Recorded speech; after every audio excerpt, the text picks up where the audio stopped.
Қазақ деген сөздің өзі керемет қой. Былай оқысаңыз да қазақ, былай оқысаңыз да қазақ. Осы қазақ аталарымыз тура осылай болған.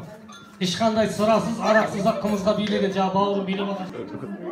Жылқының еті мен түйенің еті, бүгінгі ішіп отырған бәрі адал. Бұрын халал деп жүредік. Діни басқарма қазір өзіміздің тілге көшті, адал деп айтыңыздар деді. Мынау адал деп сөйлейік. Осындай адал дастархандарда бұл ішкен тағамның өзі, бұл ішкі организмдерімізге барады. Адал нәрсе барған адам ішкі организм ауырмайды, ешқашан ауырмайды. Иманды боламыз. Мынау тірліктеріңізге Аллахтың берекеті берсін. Осы кішкентайдан бастап атқан ерке болған бауырым өлкей өсе берсін. Қағанатта біз 90 қай жылдарын артайыз. 91-демеші жылдары Тастақ базарда кішкентай осындай ғана жерден басталған Қағанатта. Алматыда қазір 40-қа жақындап қалған шығар менің есебім бойынша.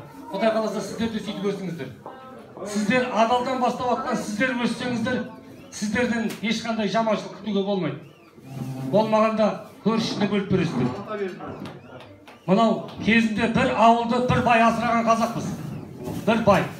Сол байлардан айырылып қалдық. Үлкен бауырымыз айтып жатыр, Әлихан сияқты үлкен көкелерімізден айырылдық. Енді арттан өсіп келе жатқан осы інішектерге қолдау білдірейік. Шамамыз келсе, достарымызға, ағайын туғандарымызға жеткізейік осы жерді. Шамамыз келсе, қолымыз босап атқанша, лағманға барғанша осында келіп қуырдақ жеп тұрайық. Аяғда осында отырып ек біз еске алып жүретін керемет жерлер болсын. Сіздерге тек табыс тілеймін. Бұлақ қалған бүгінгі қонақтардың баршасына отбасыларыңызға амандық, елімізде тыныштық болсын. Қазақтың тілі дамып өркендей берсін. Аман болыңыздар.